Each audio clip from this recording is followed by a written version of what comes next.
Game over, man. Game over. Johnny. You're gonna need a bigger boat. So serious. I am Iron Man. This is a tasty burger. Welcome to the InSession Film Podcast. Welcome to episode 641 for June 12, 2025, and I'm JD Duran. And I'm Brendan Cassidy. Hey, thanks for joining us, everybody. This week is going to be a fun one. A doozy. We are going to be talking about the best films of the decade so far, talking about the best movies from 2020 through 2024 specifically.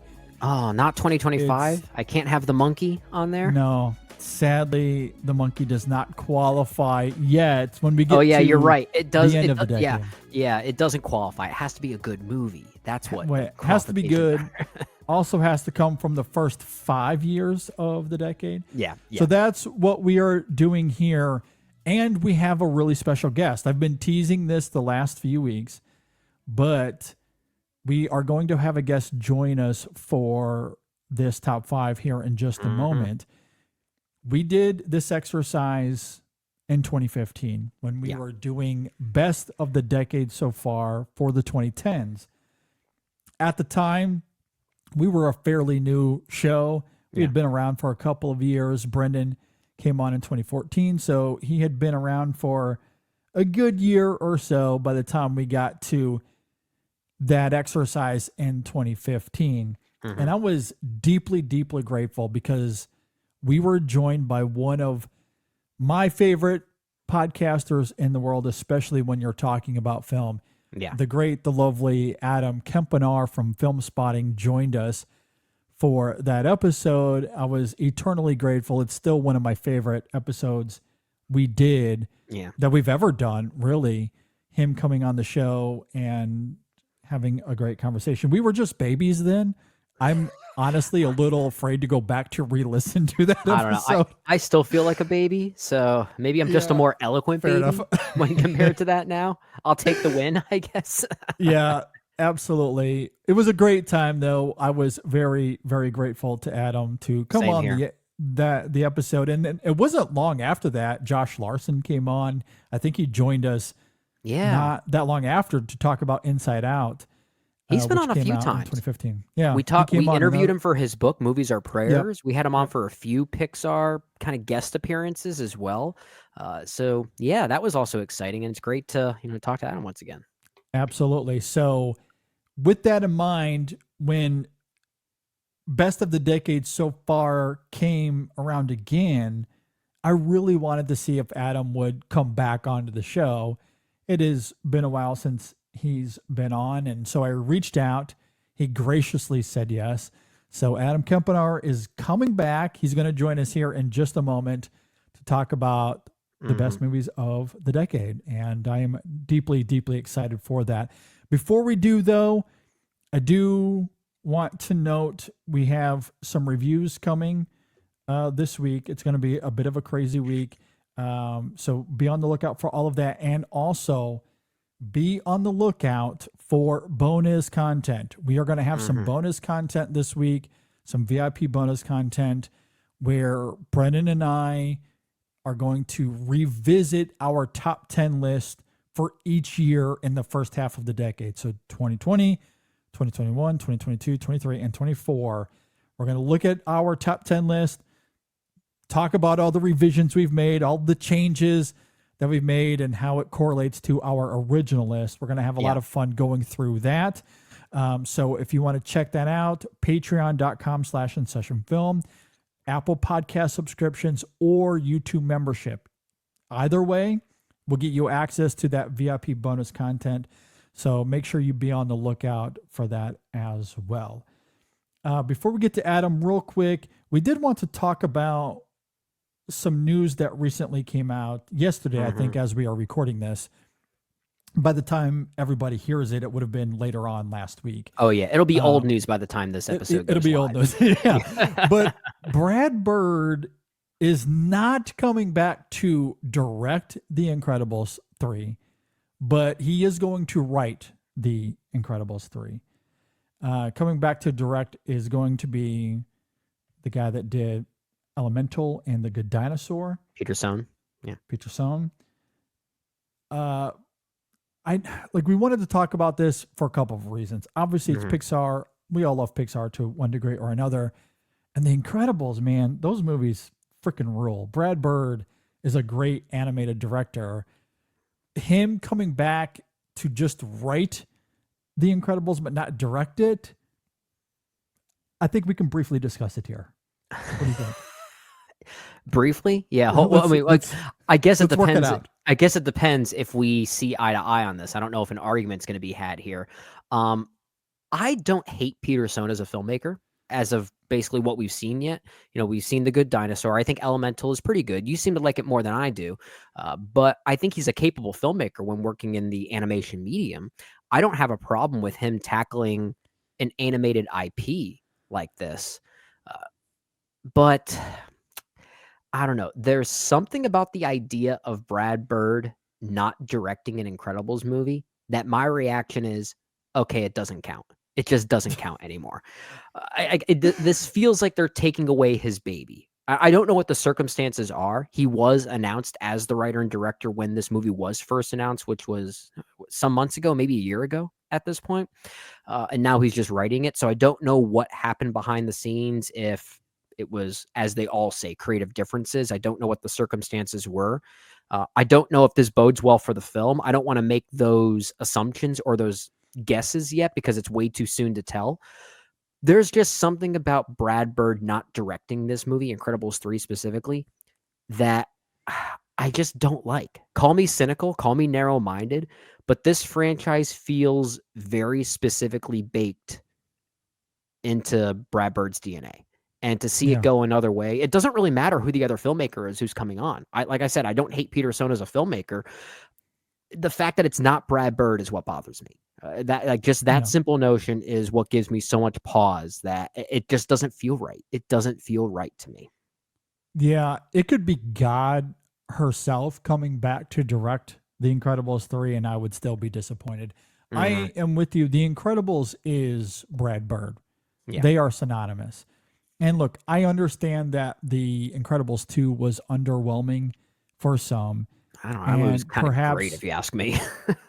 Perhaps it's understandable. Brad Bird, even himself, has acknowledged that there was some production complications that resulted in the film being what it is. But I'm with Brendan. I thought it was really great. I've always talked about how it's one of the greatest parental documentaries I've ever seen. That first half is great. The first 2/3 of Incredibles 2, I think, rival anything in that first film. Especially when it gets to, the stay-at-home dad stuff, when the movie's basically a superhero version of Mr. Mom. It's so really great. It's really, really good, and a lot of truth to that film. Perhaps some of how it all crystallizes in the end is a bit messy, but I think on the whole, that film is fantastic, really good. I am very pro Incredibles 2. That first Incredibles is obviously one of Pixar's best. This has to be Brad Bird. Yeah. I say that maybe selfishly, but I do like Peter Sohn. I thought Elemental was really good. I did champion that film a little bit. I don't think it was one of the best animated films of its year, but as far as a fifth goes, had no problem with it being in a lineup of 5. Really liked it. The Good Dinosaur, I think, is also really endearing and charming. And that film had a lot of production hell that it's hard to pinpoint that on Peter Sohn, the problems of that film. Yeah. Just a lot of higher ups getting in the way of that one. So I think Peter Sohn as a director, he's shown promise. Why? I want to know why he's getting this and not Brad Bird, especially when Bird is coming back to write. Yeah. If this is simply Bird himself stepping away, I don't want to direct this. The Incredibles 2 was a bit too much, and I just want to write. I want to move on to something else. If that comes out, if that's what this is, I'm willing to concede a little bit. But if this is Disney Pixar making a choice because they either artistically don't agree with Brad Bird or they're having some sort of relationship issues. I don't know. Yeah. But if that's what it is, then I'm going to be really dubious about this. I wouldn't be surprised if it is the former, because during the interview circuit and the promotional circuit for Incredibles 2, Brad Bird was very open about how burnt out he was while making that movie. He was not quiet about that. I remember him saying very specifically things like, people keep asking me what's next and when Incredibles 3 is happening. No, it's not. I'm done. Stop asking me. Like he was saying things along those lines, maybe not verbatim, but I'm paraphrasing here. So I wouldn't be surprised if he's just simply still burnt out from operating within the Disney machine. Yeah. And like when I first heard this news, I saw it as both great news and bad news. Bad news for this franchise, as we just talked about. But if it is because Brad Bird himself wants to work on something different that's not related to IP, then it could be great news for him. So if that's the case, I hope that he's inspired in some way to make something and that it's something he wants to make. Exactly. And I really hope that is the case. I would not be surprised if that is the case. That's why I bring it up. I don't really know. But I do know, to what we were just saying, he was a little out on Incredibles 2 in some ways. I still think it's a great film. It turned out wonderful, but clearly by the end of it, he wanted to do something else. So maybe when they announced that he was developing The Incredibles 3, maybe that was the plan all along, is that he's just developing it. He's writing that's a great point. Did they officially announce him as director? I think they just announced that he was developing it. That's what I'm reading here. That's what I remember. So then is it possible that we just simply misread the news in a way? Well, at that time. Perhaps. That is perhaps. Maybe we all implied, or it was implied and we all interpreted it to be that he was going to direct. Because I don't think they distinguished. Maybe they did say at the time he was directing, I can't recall. I can't recall, but they might have just said he was developing it, and internally it was always going to be Peter Sohn and him writing it. And now we're just finding out about that. That very well could be the case. Maybe. So, I don't know. We shall see. I am a little mixed on this, though. I'll wait to see what a trailer is. Again, I've liked Peter Sohn for the most part. This could still turn out to be a good movie. Maybe not great, but it could still be good. We'll see how it all shakes out. But I am disappointed in some ways, though. I empathize with Brad Bird, especially if he didn't want to come back. It's just we associate these movies with him, and I love them. So selfishly, I would want him to come back. But same here, man. All right. With that, let's get to Adam Kempenaar and best movies of the decade. Brendan, let's talk about coffee. Drinking coffee at midnight. It's exactly. I could drink coffee any day of the week, especially when it's great coffee called coffee. That is a dangerous thing, but man, this is a good problem to have when the coffee's this good and this organic. When it's that good, exactly. No, I keep a huge bag of decaf in my cupboard of coffee called decaf, and I want to say, look, we can make fun of decaf drinkers all day long. Recently, I cupped the Columbia decaf, the Columbia coffee called decaf, and it was actually a surprise cupping. Essentially, in coffee cupping, you're testing the integrity of the coffee. Okay, you're testing for consistency. Sure. So we were doing that with a few coffees, not just the decaf. And you do it without knowing what the coffee is because you don't want to have any sort of biases. Yeah. So you go to do it. I have no idea what coffee's what. And there's 3 different coffees. And I'm going through and I'm like, man, this coffee is like really good. Maybe this is one of those, like it's the Ethiopian Harar or the Costa Rica honey. That's what I'm kind of thinking. I'm like, this is like got real robust fruity flavor to it. Okay. Nope. It was the decaf. It was the decaf. I was like, my God. Listen, if it still tastes really that good and it's less if not any caffeine, it gives you something to drink at night. Well, and that's ultimately what I'm trying to get at. Like, I was real surprised, like how good it is. Like, it really is good.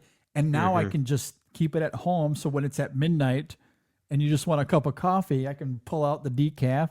I can have a great cup of coffee, and I don't have to worry about not going to bed till 4 a.m. So anyway, all of that to say, all the coffee at Coffee Cult is amazing. You got to try it. It is all specialty grade. We're talking about the top 2% coffees in the world. It is fantastic.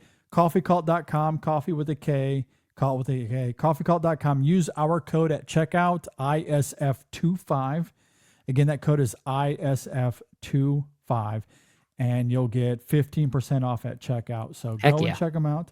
And we thank Coffee Cult for their support. All right, Brendan, let's talk about t-shirts, swag, merchandise. If you want to support this show, one of the best ways to do that is by checking out all of the great designs that we have available that you can get primarily through t-shirts, but stickers, mugs, phone cases. There's all kinds of fun stuff available. We used to market our ties so much, especially around the time of the Kentucky Derby when you and I were living in Kentucky. We say, wear these ties.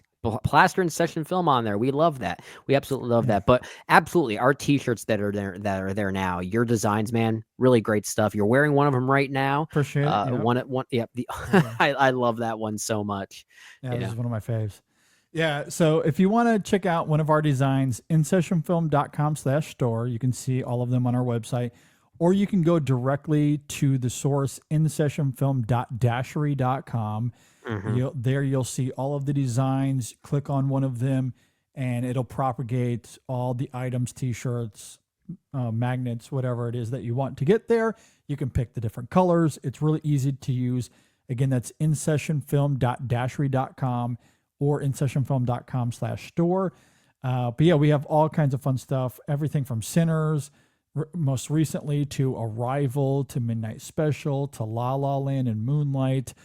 We got Women in Session, Chasing the Gold, of course, our main logo, all that fun stuff. There's one new design that JD is working on that I won't reveal yet that I cannot wait for us to launch. I'm very excited about it as well. Yeah. So we'll get to that very soon, hopefully in the next week or so. But I think it turned out great. I'm very excited for it. Good stuff, man. So go check all of that out, and it really helps out the show. All of that goes directly into doing this each and every week. So for those that go out and get a t-shirt, we really do appreciate you. All right, we are now transitioning to our best movies of the decade so far. All right. And for this exercise, we only had one guest in mind. Only one. He joined us the last time we did this exercise for the 2010s back in 2015. Crazy that it's been a decade. Has it really been a decade? Wow. It has. It has been a decade. That's how decades work. Wild. Yeah. But joining us once again, the great Adam Kempenaar from Filmspotting. Adam, welcome back to the show. Well, if you keep calling me great, I'll just keep coming back. Thanks, guys.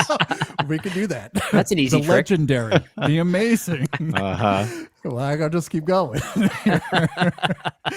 Also, before we get going, I have to congratulate you because Filmspotting turned 20 years this year. Yes. Yeah. Which is We wild. can't drink yet. One more year. Yeah. One more year. It will be there. And sorry to put you on the spot, but I am curious. I did want to ask because you've been doing this for so long and you are one of the greats to do this. Is there anything about the evolution of Filmspotting over the last 20 years that stands out to you the most? Any favorite memories that comes to mind? Oh man, that is a really good question. I think this is probably a bad answer because it's the most recent thing, but I think about Filmspotting Fest and to have it all culminate the way it did. And I know we talked about this on the show, but we planned this for almost a year. And as we joked, it was really about 20 years in the making. And of course, that makes sense. But what I mean is when Sam and I started the show, once it got going and we were having fun doing it and we thought we had something, and by had something, all I mean is we knew we could consistently have fun doing the show together. Like, we can get together every week and turn out a show. That was all we meant by that. Had no idea that we'd actually be here 20 years later, still doing it. He'd be producing it, any of that stuff, that there'd still be a show. And once we knew we had that, we thought, well, could we ever do something like having a festival where we'd watch 1 or 2 movies at a place like the Music Box, and maybe we could get a director to come and we could get listeners to come. Now, this is crazy because at the time, maybe we had 15 listeners or 50 listeners, you know what I mean? But those were the types of dreams we had. And so to then fast forward 20 years and to actually have a film festival, a 6-film festival over, 2.5 days at the Music Box and the Gene Siskel Film Center, and have the Music Box packed and have Ryan Johnson there and have Kogonada there and have people come from not just around the United States, but from around the world come and pack those theaters and just have everyone be so lovely. That's the thing. Yeah. It's just such a great community that we have around the show. And that's the thing, honestly, that I'm just the most grateful for. Yeah. Well, great people spawn great people. So thanks. Yeah. So, I mean, if there's a great community there, it all comes from you guys.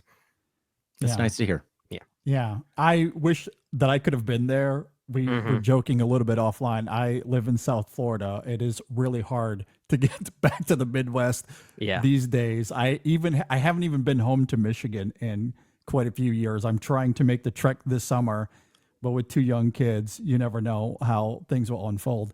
But it sounded great. It looked great with how you guys described it on the show and everything you guys put out on social media. That is really exciting. To get to hang out with Ryan Johnson and Kogonada, 2 filmmakers we quite adore as well. Yeah. And talk about great people, lovely people. They were just so gracious, not just insightful, but gracious. And, as the person who felt like the host, I suppose, of the event and not wanting to feel like I was taking advantage of their time with Ryan, I'm kind of trying to sneak him out the back door of the Music Box because I know people are going to want to get a piece of him. And he just hung out in the Music Box lounge, and every single person who came up for about awesome. 3 hours that wanted to take a picture with him and or get an autograph or just talk to him about whatever, he did all of it. He hung out with everybody. That's great. He just seems so sincere. He just seems like one of the sincere He legitimately is. And he's been that way. And look, I've had the great fortune to hang out with him a few times. I do not claim, I would not say I'm Ryan Johnson's best friend or anything, but we have, that is on record. We have that now. You're going to edit it that way. We've hung out for 5 to 10 minutes a few times. This is probably the most we've ever been able to hang out. And of course I've had a chance to interview him, and he's guest hosted the show with me before, but he hasn't changed. He just has not changed a bit since the first time I interviewed him back in 2006 for Brick. He's the same guy. That's amazing. Great. That's great. Yeah. I love seeing that for you guys as well. I came a little bit later, around 2011, I think, is when I started listening to you guys, maybe 2012. But huge inspiration, and I continue to listen to you guys all the time, and always look up to you guys. So really appreciate you being here. I'm really excited to dig into best of the decade so far once again, this time for the 2020s. I can't believe this decade is half over already. Where does the time go? Doesn't feel like that when a pandemic shut things down for so long. I know. It's wild. Yeah. As we get into this, there really isn't too much criteria to talk about. We're simply going over the best films of the decade, or at least the movies we feel are the best of the decade. But perhaps in true Filmspotting fashion, were there any themes that arose on your guys' list when trying to put this together? Yeah, I'll jump in first because there absolutely were themes when looking at my 5 here. Although I don't know if I want to say them because I feel like they might be too revealing as to what my 5 will be. I will just say, for longtime listeners of the InSession Film Podcast, you'll know what types of movies I tend to go for. I'll just simply say, if it's a good hangout movie, I'm there. And there are definitely a few that pop up in my top 5 for sure. I will also say there was one year in particular between 2020 and 2024, as we're talking about here. One year in particular kind of ran away with this list for me. It almost overtook it. I don't want to say what that year was yet. It'll be pretty obvious when we get to my number 1 when you start noticing a pattern there. But there were definitely some similarities with my picks for sure that you'll definitely pick up on. Okay. So yeah, you said film spotting fashion. Usually themes develop as I form my list. That's not going to happen here because it turns out I made a little bit of a mistake as I was prepping or not prepping for this show. I was totally wrapped up still in this end of the century, quarter century thing. Yeah. And I kind of thought that was the assignment. So I'm not quite as prepared as I would like to be, or as I usually am on Film Spotting when we're doing lists like this. And I would say in my defense, but there is no defense. It wasn't just that we did this on my show, but I can't get into the details, but there's another outlet where I contributed a list to that. And so at the same time I was doing that, you reached out. And so I just had it on the brain. That actually will still help me a little bit. Sure. Okay. As we get through, we love my the spontaneity. list. Yeah. So this is going to be spontaneous. So I don't have a theme unless magically somehow one appeared. As I went back to my top 10 lists from the past 5 years, and I assembled those lists, and I made some quick decisions about the movies that, as I look back now, it wasn't just a case where necessarily the number 1 film from that year emerged as my favorite. There maybe were 1 or 2 cases where those films still need to be considered for the top 5 now. But which ones do I really think still have stood that small test of time? The ones that I feel like are truly the ones from the decade that I maybe even 10 years from now I'm still going to be thinking about and talking about. And that's all I'm really considering at this point. Well, given the nature of you not coming as prepared as you would like, you can't overthink this. JD and I will be the ones to overthink your list and come up with a theme for you. How about that? I love it. Let's do it.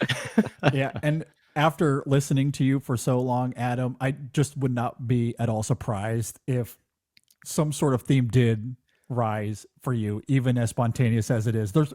When we get to the end of this, something will, I'm sure, come to mind. A lot of pressure, but we'll see what happens. Would not be surprised, even if by accident. We have a lot to live up to now. Yeah.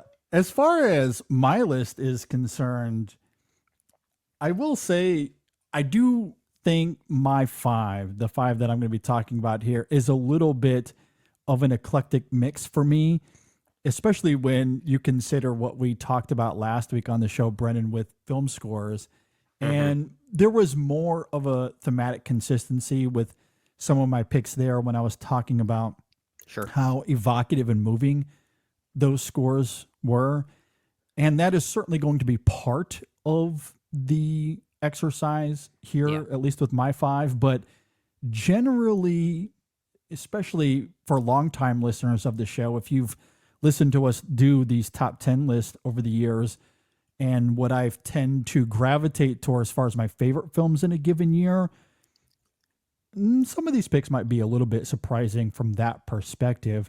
Okay, and interesting. As you noted, Brennan, these lists tend to change. They tend to evolve. And there is one film in my 5 that up until probably a few months ago when I first started wrestling with this, it wouldn't have been in my top 5, but this is a film that it was in my top 10 the year it came out, but it is shifted quite heavily on that. I have one of those as well. We'll definitely get to that. So with that laid out, let's go ahead and dive into our top 5 movies of the decade so far. Brendan, we'll start with you. What do you have at your number 5? I'll kick things off. We're going to the year 2023, and this should come as no surprise to members of the InSession Film family, because in the year 2023, back when we still had Ryan McQuaid and Jay Ledbetter of Awards Watch with us, all 4 of us almost had the same number 1 movie of that year. Ryan and Jay, as well as you, JD, all had the same number 1. I'm going to reveal what that movie is. Hopefully, I'm not spoiling things for your list, JD. You don't have to confirm that. But you all had Oppenheimer as your number 1 of that year. I was the lone wolf that had it at number 2. So that's because my favorite movie of that year, which still stands, is Wim Wenders' Perfect Days. Okay. Yeah. So for those who have been listening to us for a long time, should be no secret that one of my favorite movie subgenres is beauty in the mundane. And I feel like this is a movie that perfectly embodies that. But not just that, it kind of takes that notion and makes it its main plot line, which is so interesting. Whether it be the way sunlight shines through the trees or listening to great music on physical media like cassette tapes, which for the record, I'll be first in line to say I told you so when this film sparks an even further resurgence in physical media like CDs and cassettes and not just vinyl records. It's a film that wants to argue how fleeting beauty and simplicity can actually be a form of healing, especially for a rather sad soul like Hirayama. And a few weeks ago, GD, back on episode 639, when we did our performances of the decade so far, I had Koji Yakusho at my number 1 as my actor of the decade. So this film already had a lot going for it for me. It's also a movie that somehow makes toilet cleaning look like an awesome job. So it also has that going for it. I cannot say that I've ever felt that way about any other movie. So that makes it very unique as well. This is very much a Brendan movie. I'm willing to admit that, but that is what this exercise is all about. And this one sticks with me. This is why it's my number 5 of the decade so far. Yeah, I love this film. Love this pick as well. When we get to that bonus content episode, this one will be talked about a little bit. It was in my top 20. I can't recall exactly where I had it when we first did that exercise. It has certainly climbed that list for me, though. It is really great. I completely agree. Love the simple pragmatism to it, the beauty and the mundane, as you were talking about. It's so heartwarming, so charming. I really love that film as well. It's a really good film. Fleetingness is definitely something we talked about. Fleetingness of images is something that came up when we discussed it on our show. I compared it even to one of my all-time favorite movies, Jean Dielman. It's a movie that's very much about routines and rhythms, and there's a sense of that everyday routine getting shattered for that main character and things coming unraveled a little bit. So yeah, big fan of that Wim Wenders film. Yeah. Good stuff. All right. My number 5. This is a film that sat at number 8 on my list for 2021, the year that it came out. That has now changed. I was going to say that math does not compute there. The math does not compute. No, that has very, very much changed. And now it sits here at number 5 for best of the decade for me. That is Joachim Trier's The Worst Person in the World. Really have come to love this film. It's lingered with me as the months and years have gone on. I cannot stop thinking about its central performances and the sorrow that comes from them in the end, or the phenomenal screenplay by Trier and Eskil Voigt, and the existential dread it evokes after we turn 30. The film impeccably captures the overwhelming sense of dread and uncertainty that often defines our late 20s and early 30s. I could certainly relate to that anyway, which is what I love about the complexity of the characters in this film and the choices they make throughout. Julie is often impulsive, sometimes lost, and clearly yearning for some sort of definite identity, but she doesn't know what that looks like. I think that's why the cheating segment early on is the best vignette in the film, as much as I also love the time freeze moment that is most associated with that film. And it is a really great moment, but the sequence of Julie and Ivan flirting and tiptoeing the line of what's right and what's wrong is incredibly provocative. And I think it is indicative of Julie's sense of yearning. And I absolutely love how it is shot. The cinematography and framing of that sequence is astounding. It's an incredible moment in that film that obviously has huge ramifications for Julie. And as it all escalates and it becomes this profound meditation on time and how we perceive it, how we waste it and mourn its passing, especially when life takes these unexpected and tragic turns. There's some remarkable irony to that at the end of the film that is just breathtaking to watch. That bench scene between Julie and Axel is nothing short of devastating.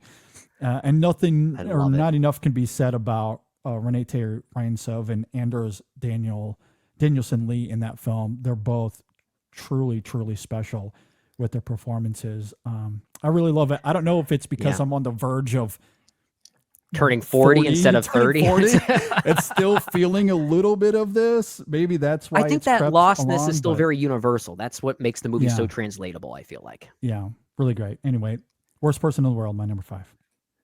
One I so strongly considered as we've been talking here, obviously, because I'm quickly throwing together my list, but my number 2 film of 2021, a movie I just love so much that just thrilled me, honestly, to watch. And I'm so eager to see Trier's new one, right? Sentimental Value, because reuniting with Reinsva, it sounds great. And I do really want to see that one. I guess. Yeah, this was my number 6, so it just missed my top 5. Yeah, it's the one I was most toying with and made it the most complex here for me. It would probably be there for me, or certainly in that 6 or 7 slot. I guess that means I'm up. I have to make a choice. You do. Right? I've delayed 5. As long as I can possibly delay. If you have it. Okay, well, I'll say this: I have come up with a theme. Oh, wow! You did the work for us. I love it. I already see, but I'm not going to tell you. I'm not going to tell you. I'm going to see. I'm going to see if you guys land on the same theme that I have here. If I can hold off, I guess, on bringing it up. But I'm going to go with a film that you have already mentioned in passing, and it's Christopher Nolan and Oppenheimer. From 2023. It was my number 2 film of 2023. It's going to be my number 5 film of this decade so far.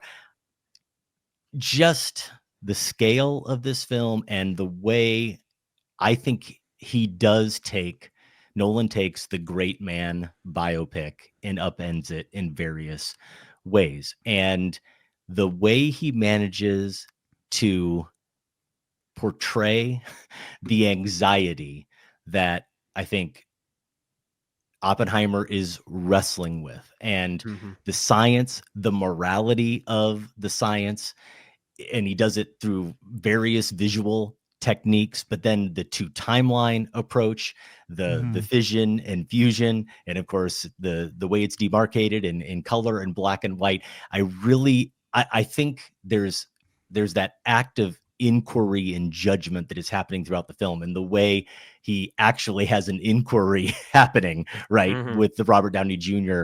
storyline, I think is brilliant. And that whole nonlinear approach, I think is so perfect and appropriate here. And then that psychological toll that this is taking on Oppenheimer, that you see it taking because of those close-ups, the way the close-up is used with Cillian Murphy and that performance. We feel that toll, and we sense the world through him, through the way he sees it and the way he is hearing it and experiencing it. And that it really is. I think even he said something about this, or maybe Murphy said something about how the screenplay is written right, almost as if it's completely in the first person. And that's how that's how the movie does truly feel, as if we are experiencing it solely through his eyes and ears. So it's a marvel. And it's not a Marvel movie. It's a Marvel. It's a Marvel.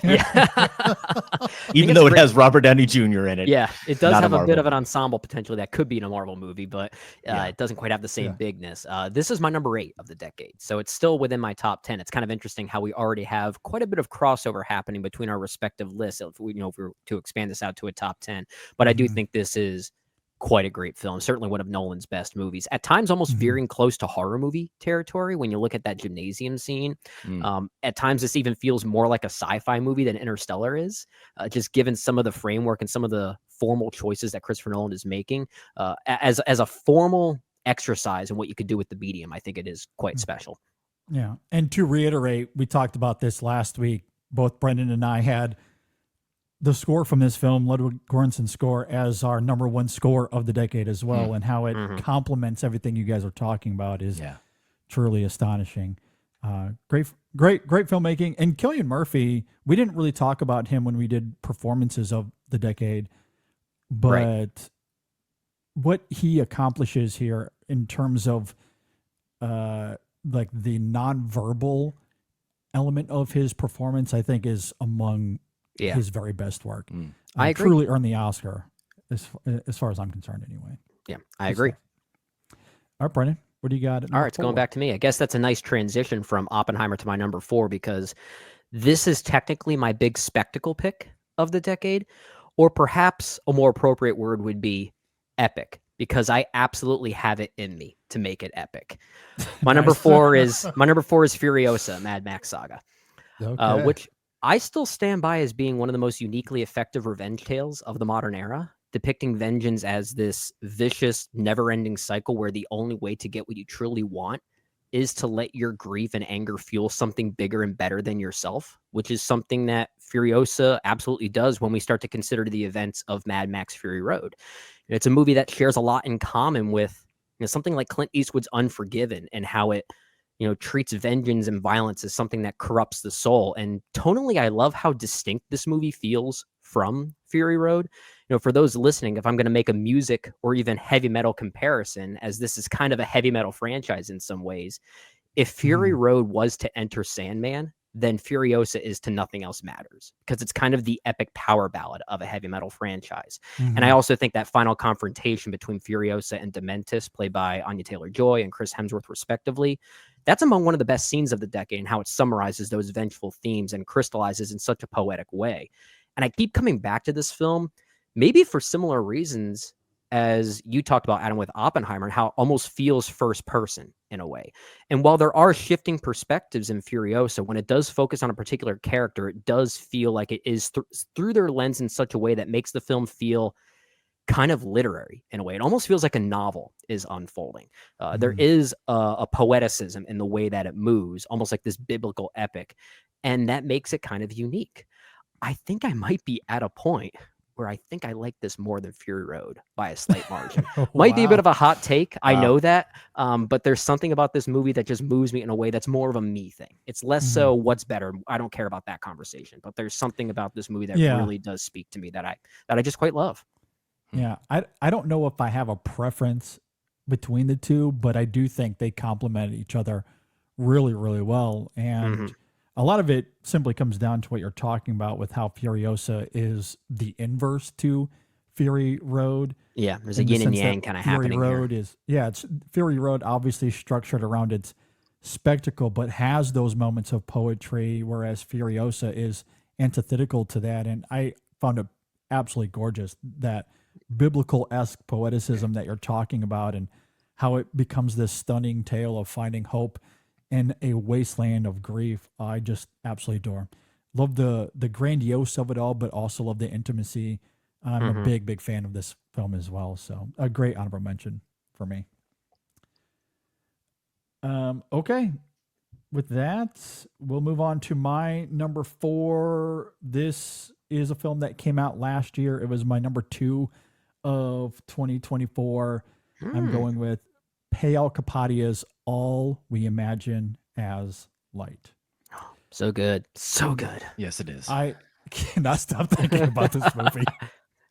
I just love how methodical and internalized it is. It's emotionally stirring. It is beautifully shot. Love the score and soundtrack. The performances are astounding. It is simply one of the most evocative films of the decade. The craft is sublime, but I'm equally enthralled with the film's thematic fervor and how it uses light and nocturnal aesthetics to grapple with loneliness and geographical dislocation. The story, of course, takes place in Mumbai, this massive crowded city that is always moving and awake. And I love the cityscape shots and long tracking shots of the street markets to invoke that idea. And yet, despite the vivaciousness of the city, our characters find themselves lonely, uncertain, and disconnected. And there's something about them yearning for life in the nocturnal light that deeply moved me. We've talked at length about the final scene of this film, the three of them sitting there under the lights of the bar. Oh my God, that final shot. It has shot. this ethereal quality to it, sharing this moment of togetherness away from the city. It is one of the most emotionally stirring moments of the decade for me. Symbolically potent, yes, but even on an individual level, on a character level, seeing them finally discover a moment of peace and joy, even if it's fleeting, even if it's just for a brief moment, it left me on such a high as the credits rolled. And I cannot say enough good things about Connie Kuzrudi. I am in love with her performance here. I had her in my top 5 for performances of the decade so far. Again, really internalized, stoic, and reflective, but she's able to convey so much emotion without saying anything at all. Simply go back to that rice cooker sequence, her there on the floor, grabbing it as the light is shining through her, on her through the window there. It is gorgeous. Absolutely sublime. I love it. I want to see this movie again. Now that final shot, we should have done top 5 final shots of the decade, because I think we would have probably tied on that one. Yeah, somehow not gonna make my top 5, even though it was my number 1 of 2024, and it actually does kind of nicely fit my theme. And you mentioned yearning. We talked about this during our review of All We Imagine Is Light on the show. This is one of those movies that fits so neatly into the Wong Kar-wai universe and just into that aesthetic without ever feeling like it's derivative or she's trying to ape that Wong Kar-wai aesthetic. It captures the same essence that Wong Kar-wai gives you, and it still feels like its own thing then, which is really great. Because I don't think I mentioned this at the time when we reviewed it, JD, but another movie that it kind of reminds me of, especially in how it treats urban life as kind of a character, something like Satyajit Ray's The Big City. What was that, from 1963? I think that was. That's a good connection. But the way it treats city life in that way, especially in their territory specifically, I think is very comparable. There's a lot of stuff there. Yeah, thematically too, with women having to kind of create their own agency as well. Exactly. Yeah, that's really good. Good stuff. All okay, right. so I'm up. Yep. Number 4 for me. I'm going to stick with 2023 actually, and I'm going to go with the movie that I had just ahead of Oppenheimer at number 1. I always screw this up somehow. It's not Andrew High, it's Andrew Haig, right? Yeah, I think writer so. director of All of Us Strangers, starring Andrew Scott and Paul Mescal. So good. This was so good. I don't want to say I was alone in loving this film as much as I did. How did you guys feel about All of Us Strangers? Oh, it's great. It's great. It's great. Yeah, certainly. I can't remember where I had it ranked, but easily in my top 10, probably. Yeah, top it was 5. top 20 for me. I don't know if it cracked my top 10, but that was a strong year. This was a strong year for a lot of great films. Yeah, I think anything in my 11 through 20 that year could have been in my top 10 in any other year. Yeah, it's such a fascinating film, and it's a hard one to describe because there's not much of a plot if you really think about it, right? His character, Andrew Scott's character, and I think his performance is one of the best of the decade in this film. He's a screenwriter, and he meets a character, Paul Mescal's character, in his building at the beginning of the movie, and they develop a relationship, and then he's working on a screenplay. Andrew Scott's character, Adam, he's working on a screenplay, and it involves him sort of traveling back to his childhood home. And it's one of these magical realism things that you just kind of don't question, and there's never any explanation for.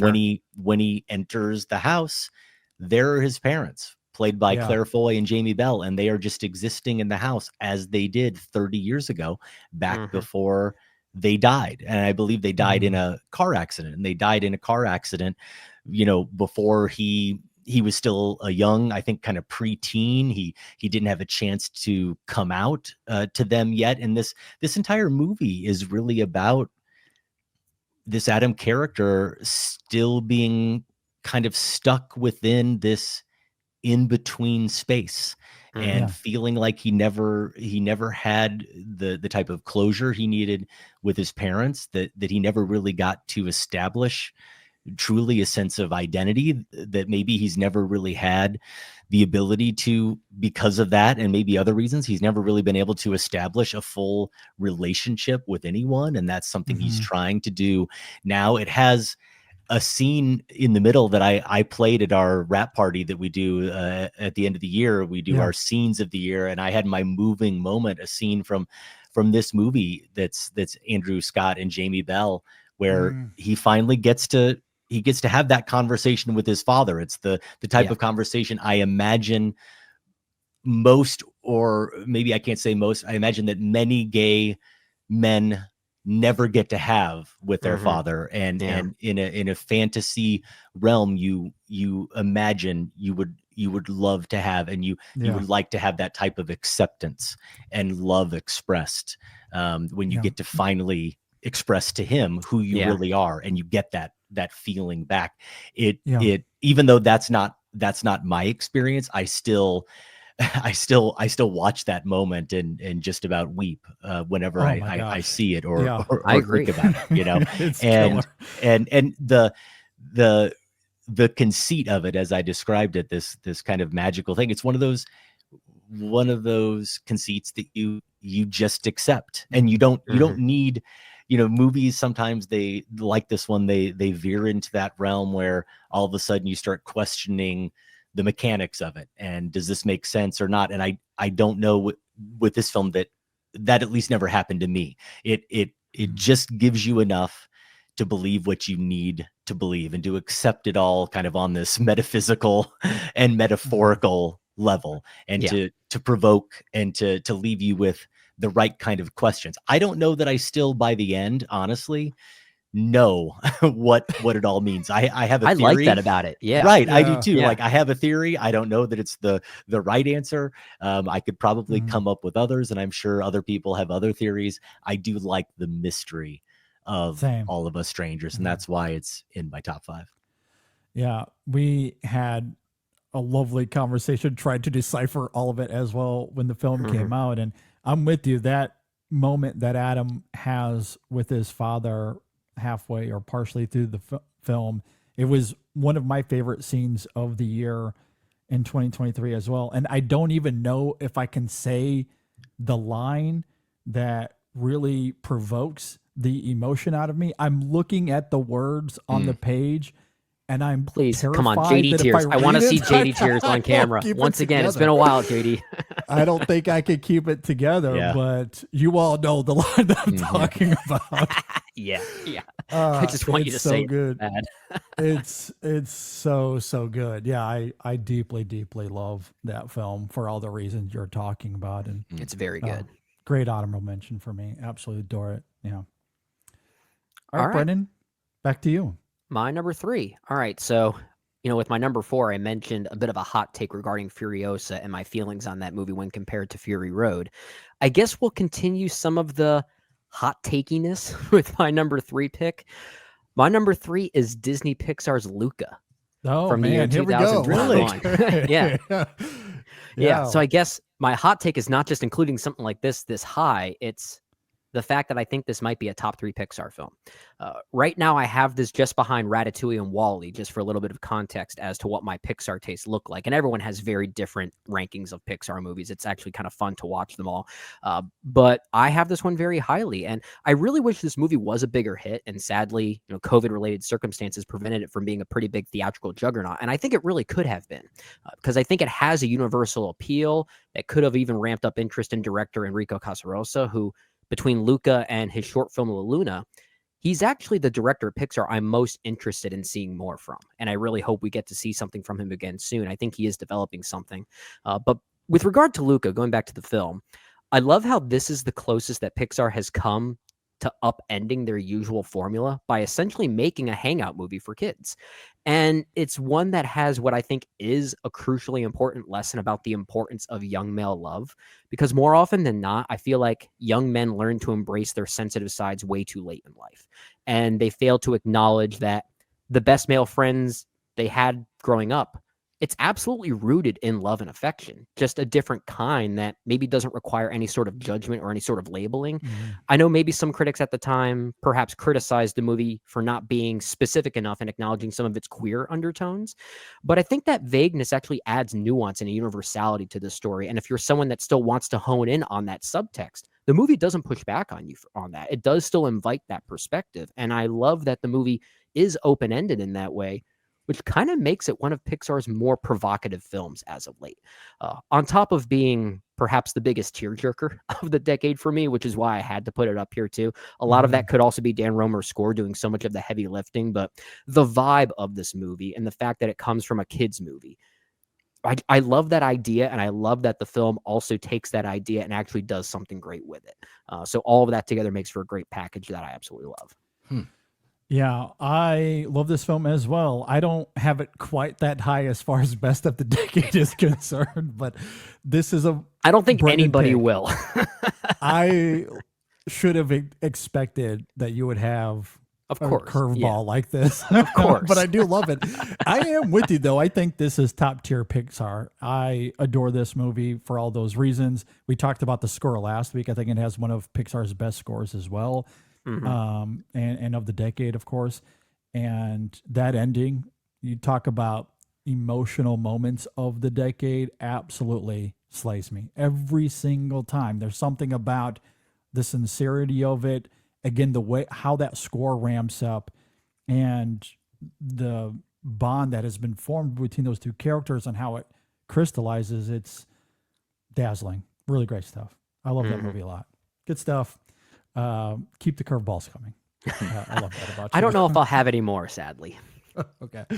For my number 3, this is not at all a curveball. I think a lot of people that listen to the show will anticipate this being on my list. If there's a curveball here at all, it could be that it's not higher on the list, and that is very fair. But I'm going with my number 1 movie of 2022. It is Charlotte Wells' After Sun. I expected This is a film, great film. and another one of those that, who knows, I might struggle to get through this, but we'll see how it goes. A film with a pathos so staggering, I was forced to write a 2,000-word essay on just one scene alone. Earlier More like this one year. shot. One shot. Yeah, exactly.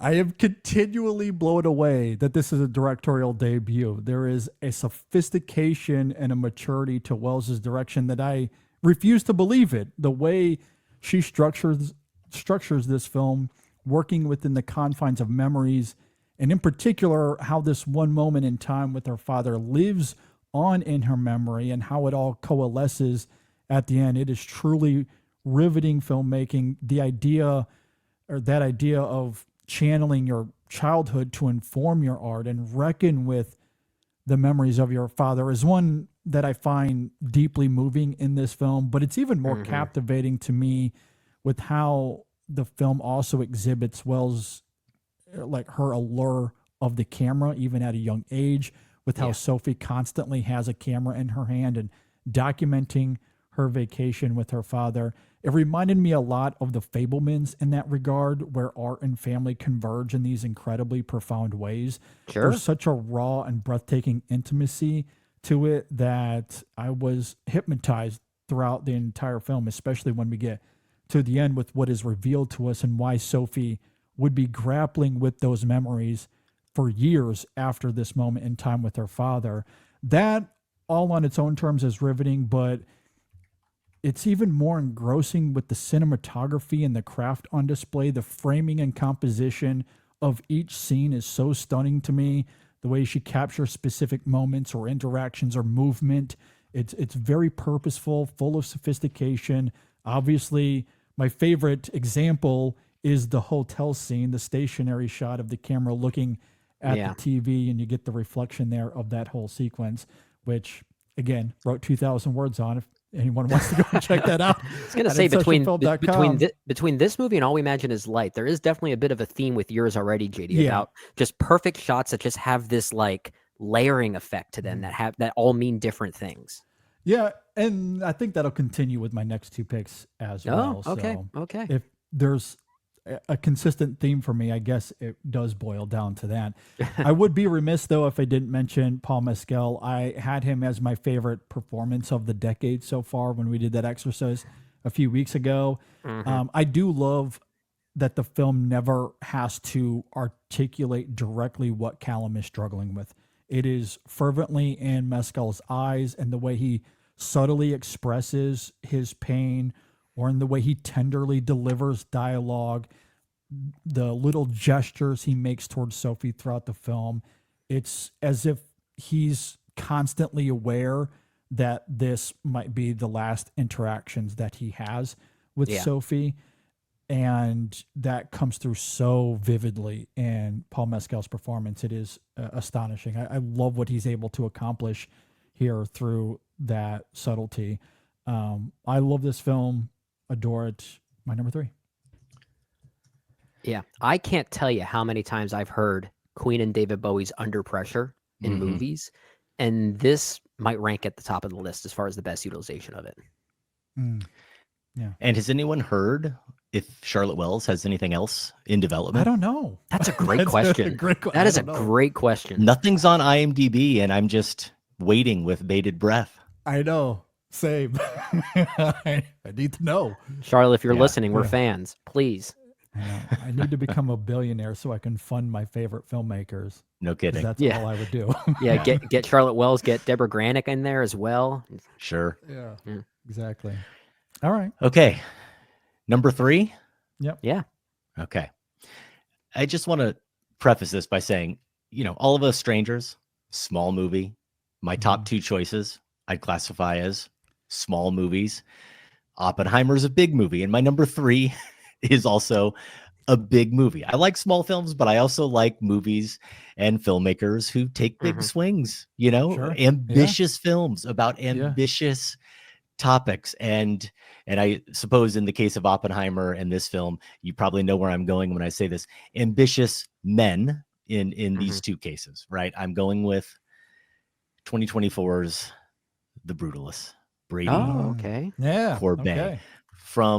From the opening, from the fact that it has an overture, right? You know the movie is announcing itself, right? And you wonder whether or not it's going to pay off. And from the opening shot, then that disorientation, you don't know where you are. You come to recognize that you're in the bowels of this ship, and you're following Adrian Brody's character up and into the light. And once you get there and you realize what that character, you get a sense fully of what that character has fled from and what he is trying to get to. And the way, even with Corbet, the thing is, and this is another thing we sort of talked about on the show, is that even on Filmspotting when we reviewed it, is that even moments like meeting his I think it's his cousin, Antela, who he's reuniting with in Philadelphia, even just them embracing each other feels huge. The way they give each other a hug, the way that's shot, the way Brody's character Laszlo riding a bus, the way that's shot, the way the opening credits are uniquely rendered.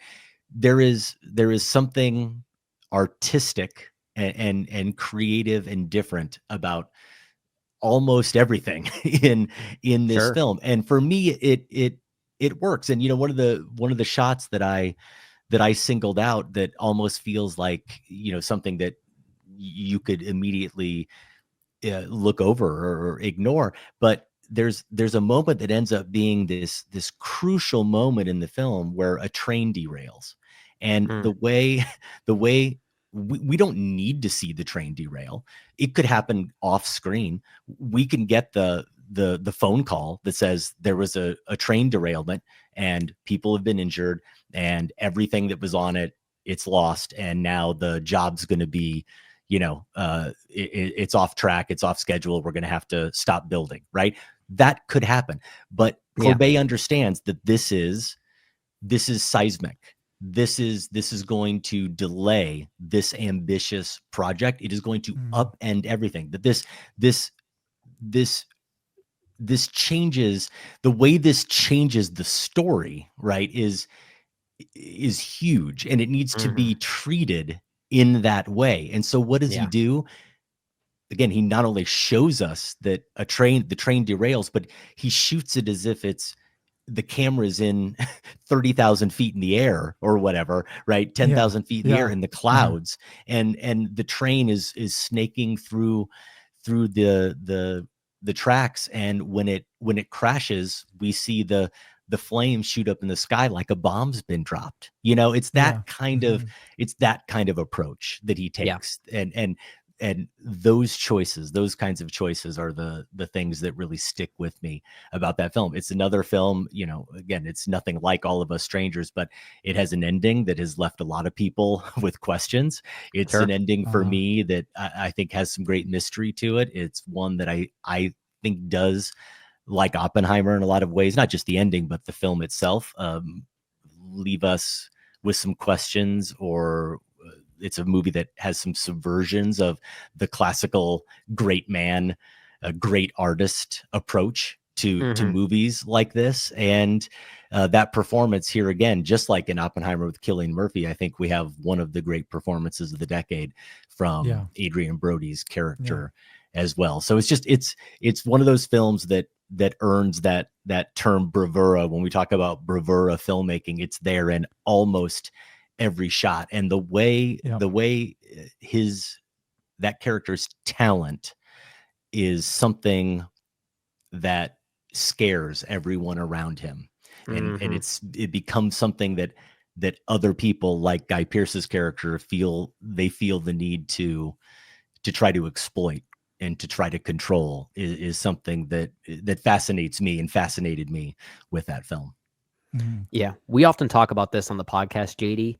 There are movies, and then there are movies. And this fits into the latter. Certainly the biggest film of last year. And keep in mind, this is a year that also saw the release of Doom Part 2. And I would still say The Brutalist is a bigger film than that one is, which just goes to show what we're dealing with here. Really good stuff. Yeah, I love this film as well, in my top 5 of the year. And I know there's been a lot of discussion around not just its filmmaking and craft, which is really well deserved. I do love how this film is shot and composed. There's, of course, been a lot of discussion about how it tackles the American dream and deconstructing that. But I think equally provocative about the film is how it couples that commentary with questionable theology that preaches the American dream constantly, which is what I love so much about, again, coupling its ideas with its craft. Everyone, again, totally understandable when you talk about that opening shot and the way Adrian Brody character comes out from the ship and you get the upside down shot of the Statue of Liberty there. I equally love that final shot, or one of the final shots at the end of the film, when they're looking through this cathedral, essentially, that they have built, and you get the upside down cross. That was something I didn't notice until the second time I watched it. And I think it's very pointed. I think it's appropriate that you point that out. Yeah, I absolutely adore that about the film as well. Maybe not subtle, but again, to your point, doesn't need to be subtle. Does announce itself several different times throughout the film, but I do love that ambition. And yeah, I just, the way it, like the marriage of craft and theme and story is impeccable. Great stuff. Love it. Really good. All right. Number two, right? All right. My number 2 might be the biggest adjustment for me when looking back at where this film ranked in my top 10 list at the time. I think I originally had it at like number 6 or something in the year 2021, but now I have it at number 2 of the decade, and that's Paul Thomas Anderson's Licorice Pizza. Okay. Yeah. All right. I will admit there are probably other films from the decade that I could say are technically better at functioning as movies, because there is a real disjointedness to Licorice Pizza that I do like. I do think it's an asset to the film, but I know it's not as smooth as some of these others that I may have already talked about already, maybe not as tightly constructed as those. But the reason it sits so highly for me is because despite that sloppiness, if you want to call it that, every 20 minutes or so, Paul Thomas Anderson does something in this movie that has me thinking, okay, that is one of the greatest stretches of filmmaking I've ever seen. And that happens so often here that I just can't overlook that this is maybe a movie that's just so great because of the sum of its parts. Scenes like the intimate waterbed moment coupled with Wings' Let Me Roll It, or the whole moving truck escapade involving John Peters, played by Bradley Cooper. The final restaurant scene involving Streisand. Streisand. Maybe the funniest bit of the decade, honestly. It's close. It's close. Yeah, that's a great point. There's also that final restaurant scene between Benny Safdie and Joseph Cross, the latter of whom I think is kind of underappreciated when it comes to really brief performances that mean so much. He has a scorcher of a line drop towards the end where he says something along the lines of, "They're all shits, aren't they?" And I think that perfectly summarizes the entire movie, as I've always seen this as more of a coming of de-aging tale as opposed to a traditional tale of lost innocence, as it constantly questions the kind of man that Gary Valentine could become if he continues to grow up too quickly. And I find that approach so uniquely provocative. I also love how Alana is Gary's literal opposite, who is one that has already grown up physically, yet still yearns for that innocence that Gary keeps pushing away. So it's honestly why there's actual purpose in the ickiness and discomfort in their relationship, as it serves as this reminder of the ugliness of adulthood, especially in Hollywood in the 1970s. And sometimes it's okay to not have everything figured out. Sometimes it's okay to just be a kid.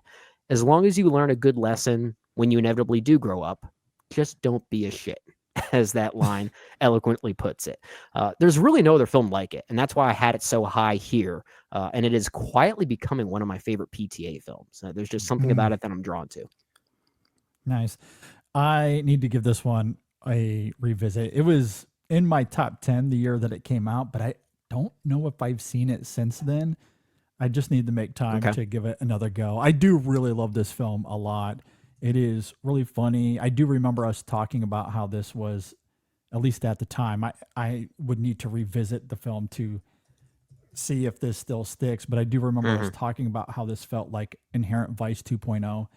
And as much as I love Inherent Vice, I think there are comparable things happening here with Elena and Gary and the schemes that they get involved in. And it is a riot, but I do agree with you that underneath that comic veneer, there's certainly more going on, as there always is in a PTA film. So really great stuff. I'm itching to see this one again. And I had it at number 5 that year. So also in my top 10, obviously, and I was a fan of it. I have it at number 7 on my PTA ranked list, but he's maybe my favorite filmmaker, so you really can't you really can't go wrong with that list, right? Yeah, for sure. Yeah, good stuff. The guy makes good milkshakes. He does indeed. Really good milkshake. All right, my number 2 was my favorite film of last year. I am going with Ramel Ross and his film Nickel Boys, which includes some of the most intuitive and creative filmmaking I've seen in a really long time. Great movie. Yeah. There's a proficiency to his filmmaking that I find astounding. There's a deft command at every turn, but it's especially breathtaking given how experimental it is. Again, we've never really seen anything like it. There have been other attempts at POV, but none as assiduous as this one, as it brilliantly exposes an abusive system and immersing us into the shifting perspectives of the characters we follow, which is why I love the alternating viewpoints throughout the film between Elwood and Turner, because it offers up a subjective and objective observation on what's really happening with them. And it's an invigorating way to tell this story, giving the film a unique pathos that simultaneously deconstructs what is decades of film language at this point. It's beautiful in its cinematography, the way it's shot. The score from Alex Summers is really, really great. The performances are affecting. I was deeply, deeply moved by the film. It gives us a small dose of what it is to experience the world through black eyes. And while that on its own terms is really stirring, it's also really effective as a portrait of two friends bonding in the worst of circumstances. And there's something about the innocence of that in the film, the purity of it, and ultimately the deep profundity of it that took my breath away. Another one of those films that will be studied for years and years and years. I think this is one of the best American masterpieces we've really seen, not just of the last 5 years, but perhaps of the 21st century so far, and maybe even beyond. I love this film, and I can't wait to see it again. And it's not even your number one. It's not even my number one. That's But a 1B, really maybe? bold, though, because for as bold as that film is, and it really is a remarkable piece of filmmaking, it's a tough watch. Yeah. It is. It's a it really is a tough watch, you know, and Mhm. there are plenty of films that I love that are tough watches, but as cinephiles, I think we are often drawn to films that we are excited to watch and excited to rewatch. And a film like Nickel Mhm. Boys is one that really it demands some vigor. You have It to be does. in the frame of mind, right? Yeah. You definitely have to be ready for it. It does. But I think that speaks to Ross's filmmaking and how sublime it is. 'Cause I did watch this at least twice leading up to our year-end awards and top 10 lists and all that sort of stuff. And it is tough, especially when you get to the end, but it's so immersive and there's so much to dissect with how the camera is used in terms of that perspective and the uniqueness of it. I know when we had Sophia on to review the film, I believe it was she that brought up initially, or maybe it was you, Brendan. I can't really recall, but we talked about that moment when, was it Elwood's grandmother shows up and they're having a conversation and the camera tilts accidentally in the moment, but she stays in character and just lifts the camera up and says, "Look at me when I'm talking to you," or however she phrased it. It's a tender, poignant moment. But I think it was Sophia that brought that up. Yeah. Yeah, I don't think I can take credit for that one, but it did spark a great conversation with how it's Jomo so Frey's good. Like, and how Jomo Frey's yeah. cinematography in that movie is almost like acting. It is, It kind of like, it's an yeah. acting performance in some ways.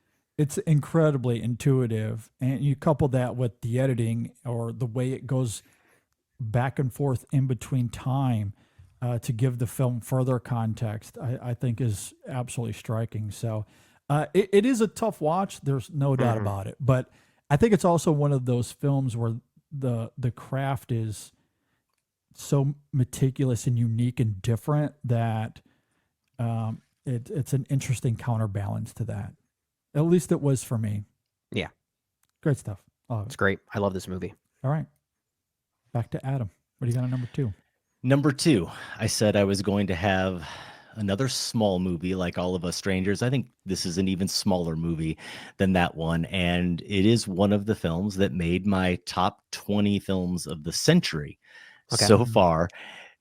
The filmmaker's Celine Sciamma, but it's not Portrait of a Lady on Fire.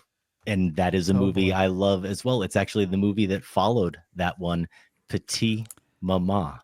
All right. From I'm just going to let you and 2021. Brendan have a few moments here, and I'm going to go get a beer as you guys. Is that because you poetically don't about like this. it or because Brendan loves it as much as I but do? No, Yeah. Brendan is as high as you are. I really like it a Good. lot as well, but It's Brendan my- is right there with you. It's my number one. I'm just going to say Is it? that right now. I There it is. I love it. I am ready to if AFI got a hold of me and asked me to submit my top 10 for them, I would Yeah. include this movie. Amazing.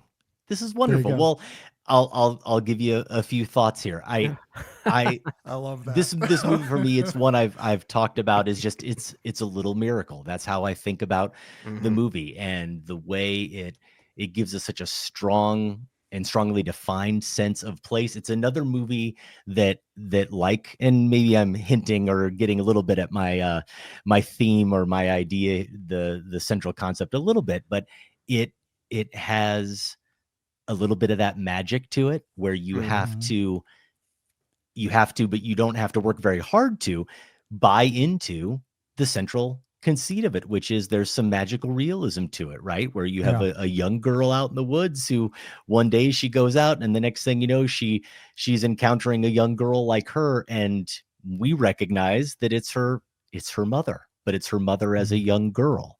Mhm. And we hear again, we get just enough information to buy that conceit. We don't need to know exactly how it's all working, but it is working. And I think just what it so neatly reveals about kind of the magic of childhood and the way, you know, we think about what we think about, the way we so kind of innocently think about our families, you know, and the kind of the questions that we sometimes we ask and prod our parents with, and we don't even fully know sometimes the kind of deep or profound questions we're fully getting at, you know, the kind of truths we're really kind of, and sometimes the wounds we're even fully opening up. This movie, you know, gets at some of those things. And I just, I kind of watched this movie, and it's even a short little film. And I just the entire time kind of watched it feeling like, I can't believe Siam was pulling this off, but I am just in awe of this film. Tell me why you love it so much. Because it's only 70 minutes long. No, I'm Yeah. kidding. Yes. No, there's obviously more to it than that. I do want to cite something that you talked about, Adam, on your top 25 of the century so far on your episode. You cited that great essay by So Mayer for the Criterion release. And in that essay, she cited how she watched this movie with a viewing companion of only 6.5 years old. I think her name was Issy.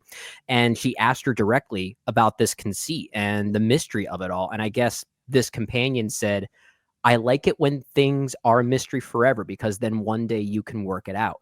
I think that's very telling as to why this movie works so well. It's the emphasis on the little details of childhood that make it special for me, such as the way Nellie carefully carries her glass of water to bed, for instance, or the way she almost expressionlessly processes information. I think that's what I love most about, you know, Josephine and Gabriel Sentz's respective performances here as Nellie and Marion, because more often than not, child performances in movies are very expressive. They're very mature, and that's not a bad thing. Mostly that's complementary to their respective films. But here, Nellie seems to be very carefully examining everything around her, almost accepting everything at face value like a child would. And when this conceit is introduced to both of them, they kind of see it as like an extension of their playtime. They just sort of roll with it. And I think that's what makes So Mayer's essay on the film for the Criterion release so telling as to why it is so poetic and beautiful. And I think taking it a step further, it's about those little details that involve our parents that we don't often think about. A child uncovering those same details for a mother specifically. And these are things that maybe your parent is not really willing to share with you, primarily how it relates to sadness or what it means to say goodbye. So here we see a child learning to process that sadness by not just watching her mother experience it, but experiencing it where it may have originally stemmed from. What it's like to see it through your mother's eyes when she's processing it in the same way that you are. And I think at only 70 minutes, I feel like this can almost be a different movie every time, just given those different layers and what it all means. It also looks beautiful. It kind of looks like a picture book come to life in some ways, just the stillness of it all. I said it earlier. If I were tasked with AFI to do my top 10 films of all time, I might make room for this movie. No kidding. Really up there for me. It blew me away, and I've seen it like 5 times. And I just rewatched it the other day with my wife, and we both had a good cry together on the couch. It was quite fantastic. Quite you know, in one of those details and one of those truths, there's a moment where she's with her mother, her actual mother, and she asks her some kind of question that the mom doesn't really want to answer. And she says something to her like, why do you always ask these questions at night? And I remember in that moment as a parent thinking, yeah, that's the kind of thing a parent would say, you know, like kids ask questions that sometimes you don't want to answer. And you might even think it's the kind of thing kids ask only at bedtime. What is it about the nighttime where they start asking you crazy stuff? And Nellie says, that's when I see you. Yeah. That's when you're here. Right. Yeah. It's when it's like, of course that's what it is. Right. Yeah. And just what that's tinged with, you know, and how you can read into that various various things. I just love how subtle that is, and how, again, how honest that really is. So I think it's a perfect movie. there's a lot. Yeah, it is. In a way, it is just a perfect little but very deep and very profound film, and that's why for me it's here. And this is another thing I've spent a little bit of time on. She's one of those filmmakers, and she's talked about this. She's one of those filmmakers. I think another one of those filmmakers who is doing something similar, and maybe this is why I like him so much. It's Kogonada. They're two filmmakers that seem very determined to try to make films that do not follow conventional rules of dramatic conflict. They do not want to sort of falsely or in any way melodramatically perhaps raise the stakes, and they don't want to fall into these conventional modes of people getting angry with each other in ways that we would expect, and the tensions and the volume and the just everything about the voices, it all gets raised. The voices, but also just, again, the tensions themselves. This movie has none of that, but that doesn't mean it's not dramatic. That doesn't mean we're not invested in what is going to happen, that we don't want to know how exactly it's going to play out, that we're not curious to know, what these characters are going to learn about themselves, about the world by the end. So to be able to still pull that off without following the conventional rules of or what has become conventional rules of drama, I think is remarkable. And she's doing it. You basically just perfectly articulated the theme for my top 5 with that, because it is kind of baked into all my movies in a way. I wrote it down as internalized stakes as opposed to externalized stakes. Okay. And that's definitely one of my themes, but that's one of them I was kind of refraining from revealing too soon, because I felt like that would have been too obvious, at least, alluding to the types of films I may have been talking about. But that very much is another reason why I love Petite Maman so much. All right. Well, if you'll excuse me, I'm going to go wake up my son and have a moment, because the way you guys talked about that movie, it was very moving. Really poignant, good stuff. I do really love the film. I need to give it another go. I haven't seen it since it came out, but, and I hope this is okay, I have it at number 12 on my list for 2021. I'll take okay. Okay, we'll take it. I thought you were saying of the decade. That would have been better, but okay, we'll allow it. I'll forgive you in time, JD. There's a lot of movies to like from that year. But the others are not Petite Maman. Good movie though. Really good movie. Yeah. I'm sure once I see it again, I will inch closer and closer, because that's been the trajectory with Brendan over the last few years. Whenever we have different lists or conversation comes up, that film, ever so slowly, Brendan's like, I'm really coming around on this film. And then the next time it's like, I think that might be my favorite film of that year. And then the next thing you know, it's his favorite film of the decade so far. So, I'm a couple years behind. That's all. I'll get there eventually. You'll get there soon, man. Yeah.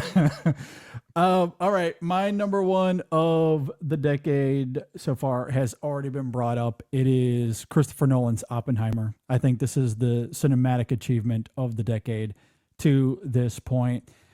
And I think what's so fascinating to me about it is that in a lot of ways, it's the culmination of an artist who's become wholly consumed with time and its almost transcendent grip on our lives, this time using fission and fusion to examine the explosive weight of self-reflection and regret as Robert remembers and rationalizes and reframes his actions over time. This is Nolan at his most operatic, his most ethereal. You talked about it earlier, Brennan. It's his most horrific as well. The film absolutely crosses into horror in some scenes near the end, in particular that gymnasium scene, which is genuinely unsettling to watch. Also, the final shot of the film, that last line of dialogue from Oppenheimer, I believe we did, is bone-chilling, absolutely bone-chilling. I don't think it's hyperbole to say that it's one of the very best endings of any film we've seen so far in the 21st century. let alone this decade. Its dolefulness is at once the perfect summation for a film that is this daunting look at the dark consequences of scientific breakthrough, and more especially, and the morally complex paranoia and unraveling we see in Robert as he recognizes the power he's unleashed onto the world. But at the same time, it's this impeccable expression of time and how easily you become lost to it when you hold no power or authority. The last line from Einstein, or one of them, he says something to the effect to Robert, when it comes to any potential commemorations, just know it won't be for you. It's going to be for them. That line, I think, is incredibly somber because everything we see at the end, the faux compensation for Robert, none of it was genuine. Or if it was too late. Oppenheimer had already become a victim to time and kangaroo court politicking. The irony that he created the most powerful weapon on earth, at least in 1945, and yet had very little power in the aftermath of it, I think is really astounding. And the way Nolan goes about exploring that in the film, visually, operatically, emotionally, hypnotizing filmmaking all around, an absolute masterclass in cinema. I talked about earlier, it has one of the best, or the best score of the decade so far, in my money. The cast is excellent. I could go on and on, but Oppenheimer for me it's great. It's the movie of the decade so far. Yeah. Well, you know, I'm in agreement. Had it at number 5. So. Yep. There you go. Good stuff. All right. Adam, your number 1 then. Yeah, my number 1, and my number 1, JD, was on your list. Okay. Maybe not number 5. I think it was a little higher than that, but it was Charlotte Wells. After Sun for me. Yeah. 3. Yeah, it's my number 1, and maybe I'll pause there. Do you guys want to weigh in? You want to take a stab at what my theme is then? If my films are in this order, 5 to 1, Oppenheimer, All of Us Strangers, The Brutalist, Petit Maman, and After Sun. I am perhaps kind of commingling a couple themes, but you know, it all makes sense in my crazy head. I mean, I'm definitely getting senses of yearning and loneliness all permeating throughout these movies. Grief, perhaps. I do want to take it a step further, and I guess After Sun does qualify here as well, if we're going to maybe view this as more of a formal theme. But I see a lot of your choices there, Adam, as movies that take pretty obvious existing genre formats and kind of upends them. There's a lot of movies here that are very much challenging the form of what these types of movies normally would be, whether it be the biopic for Oppenheimer or the ghost story for All of Us Strangers or the American Dream epic of The Brutalist. Sure. I think all these movies take similar genre formats and kind of do new things with them. I think that's getting kind of a little closer to maybe what I'm thinking. And it's funny because I actually, as I was searching through my Google Drive for, past notes or whatever about After Sun, and I found my script for when I left you guys a voicemail for my number 1 pick. Oh, okay. A few years ago for my favorite film of 2022, and it was, of course, After Sun.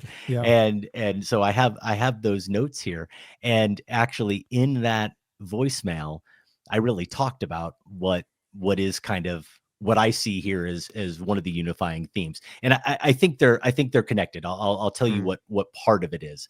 One of the things is that as I look over this list, I think Petit Maman is really the only one that doesn't fit into this scheme. Okay. There is an element of artists and artistry to all of these choices. In After Sun, we have a video artist, a filmmaker, right? As one of the main characters. In The Brutalist, obviously an artist. In All of Us Strangers, a screenwriter. And in Oppenheimer, some may choose to quibble with calling Oppenheimer a creator when he is a destroyer. But I think we can see a parallel to someone. Makes sense. Of ambitions to create something and then destroy exactly something. Right. And we can see him see the scale of what he made. Right. So I'm gonna go with the creator idea there.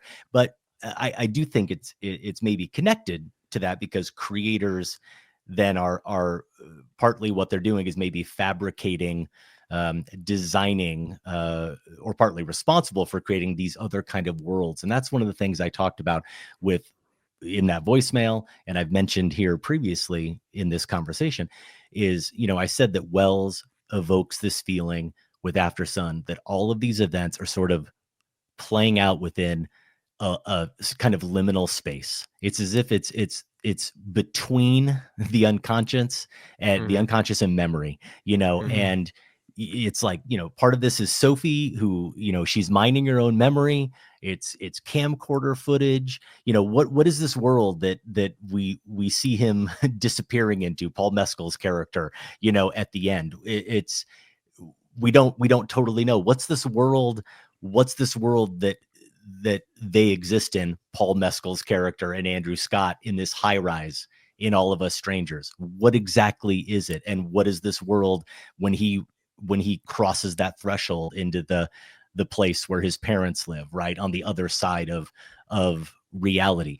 Yeah. There's something similar for me in The Brutalist, even when they step into this cathedral that he's built, right, which is another time and place. It's as if, when he's in that place and when he's working in that place, time and space and the rules sort of everything kind of breaks down. And of course, when we're talking about Petit Maman, we have everything else goes out the window. We have the reality and fantasy breakdown there. Yeah. And Oppenheimer, I think, is pretty obvious.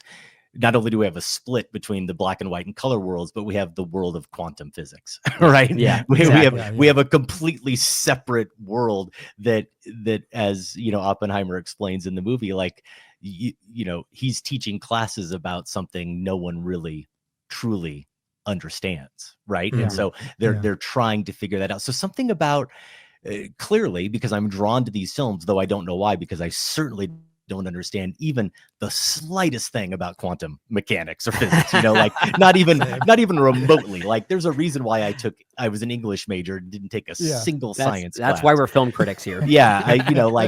My brain can't fathom it at all.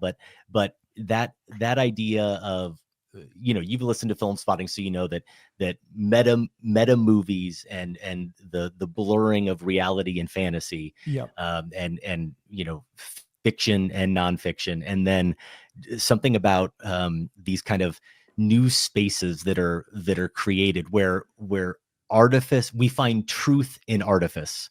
That is something that has always fascinated me, and that's what these characters, the character Sophie and After Sun in particular, but throughout my choices here, they are seekers, and it's just so it's so crucial to the structure, but also just every visual or formal choice that is made in After Sun. And one of the parts that I remember really latching onto in that movie, and just the elusiveness of the film, is like, there's that point where we see the Polaroid, of the father and daughter, and it starts to develop, but it never comes into focus, right? And that is just the visual metaphor for the entire film and this exploration. And I talked about this, now it's occurring to me, I talked about this with Andrew Scott's character in All of Us Strangers, being in that in between, never fully being formed, never getting to have that closure. Isn't that what After Sun's completely about? Isn't that what she's looking for, right? Is to have those final moments that she didn't get, to come to some kind of understanding. And here, in After Sun, it's that moment with the Polaroid. It tells you that it's like it never comes into focus. It's that relationship was just in the process of forming, and it's cut off, and she's going to spend, unfortunately, she can do all the seeking she wants to do, and she can do, she can do everything she can to try to make sense of it. And really, there's never going to be, there isn't ever going to be that kind of closure, right? You'll never fully be able to understand it. And that doesn't necessarily make it hopeless, but there is a certain tragic element to the end of After Sun, without a doubt. Yeah. And I didn't really go into it all too much, but I referenced that moment in the hotel with the reflection off the glass. I think also plays into what you're talking about there, because that whole sequence is nothing more than a reflection, and you don't get the full picture. All we get is a fuzzy little reflection off an old TV. So there's nothing sharp about it. There's nothing crisp. All she has are these fuzzy little memories that she can cling on to. Yes. And there's no, she'll never get the full closure to clarity. it. Never is what get you're the saying. clarity to it. Yeah, exactly. Yeah. It's my number one. Stuff. I didn't get a Incredible chance to. film. I didn't get a chance to mention this when Judy talked about it as number 3. But when really honing in on this exercise, I have a rough top 20 of the decade at this point.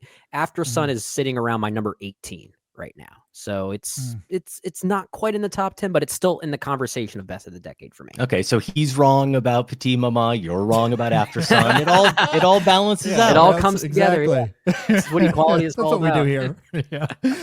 Well, I guess speaking of honorable mentions, that's usually how we end these exercises. I'm really curious how Adam is going to do his honorable mentions here, but We can go let's first round again. out. I've got some picks. I've got them. Okay. Okay. Let's do it. We could round out our top 10s and any other films we want to mention. Brendan, you want to go first? I can go first. I did mention a few of these already, but my number 6 was The Worst Person in the World, the Joachim Trier film. My number 7 is Jordan Peele's Nope, which was at one point in my top 5, but then some of these others really started to shift it out of there. I mentioned earlier, Oppenheimer was my number 8. My number 9, The Banshees of Inisherin, the Martin McDonagh film.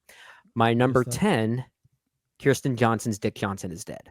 Rounding out my top 10 there. And a few others I did want to highlight here, just a few that made my top 20 in some capacity, but I also really love The Holdovers, the Alexander Payne film, The Boy and the Heron, First Cow, the Kelly Reichardt film was very close for me. Sean Baker's Red Rocket, I think, is very underappreciated. I also have All We Imagine Is Light, Moonage Daydream, the David Bowie documentary. I mentioned After Sun, Decision to Leave, the Park Chan-wook film, I think is quite great as well. Fallen Leaves, I think, is really quite great. And then Marcel the Show with Shoes on are movies that maybe would round out my top 20 in some way. I don't know what the order would be, but I will say, I did mention in my criteria that there was one year in particular that kind of took this list and ran with it. If you'll notice, my top 3 all came from the year 2021. And then in my top 10, I also had The Worst Person in the World, also from that year, and Sean Baker's Red Rocket somewhere in my top 20, also from that year. So apparently, I'm a defender of 2021. That's basically what I'm trying to say. Yeah, good stuff. At number 6, I have Tar. At number 7 for me would be The Zone of Interest. At 8 would be Kelly Reichardt's First Cow. Number 9, Past Lives. And I don't think I mentioned this earlier, but at number 10, I do have The Brutalist. So that's in my top 10 as well. And then a few others would be Asteroid City, my beloved Wes Anderson. I really wanted to shoehorn that into the top 10, but math is what it is. The Fabelmans, really high for me as well. I'm considering it a film. I don't really care. Bo Burnham's Inside is really high for me. Yeah, The Power of the Dog, Furiosa we talked about earlier, Top Gun Maverick, Dick Johnson is Dead, Jordan Peele's Nope. I also have Red Rooms in my top 20 as well. So those are a few others that I wanted to mention. Well, I'm going to limit myself to just the 6 through 10, though. That's all fine. One did just come up, and it's going to kill me if I don't mention it. So I guess I have a bonus pick here. At number 6, my 6 and 7 are 2 that came up on your list. The Worst Person in the World, I think, is my number 6. At number 7, All We Imagine Is Light. 8 through 10 are 3 that haven't come up, though actually one of them was just said in the honorable mentions. At 8, I have Kelly Reichardt's First Cow. Okay. At 9, I've got one of my favorite films, my number 3 film of last year, after All We Imagine Is Light and The Brutalist, Radu Judah's Do Not Expect Too Much from the End of the World. I love that movie.